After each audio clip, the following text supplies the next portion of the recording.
सलाम छ गृहमन्त्री सुडन गुरुङज्यू। सुरुमै हवेल माछा ठुलो माछा समाउन सफल हुनुभयो।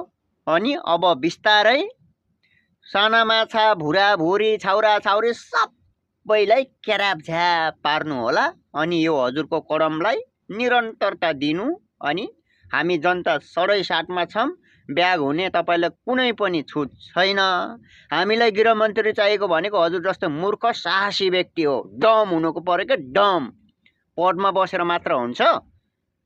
हामीले विगतमा देखियो विभिन्न जात जातिभित्र रहेका व्यक्तिहरू गृहमन्त्री पदमा बस्नुभयो, तर काम चाहिँ केही पनि गरेको देखिएन। भित्र पनि रामबहादुर थापा बाँडलज्यूलाई पटक पटक गृहमन्त्री देखियो, तर काम चाहिँ माको केही मार्नु भएन। उल्टै भुटानी शरणार्थीमा मुछिनु भयो।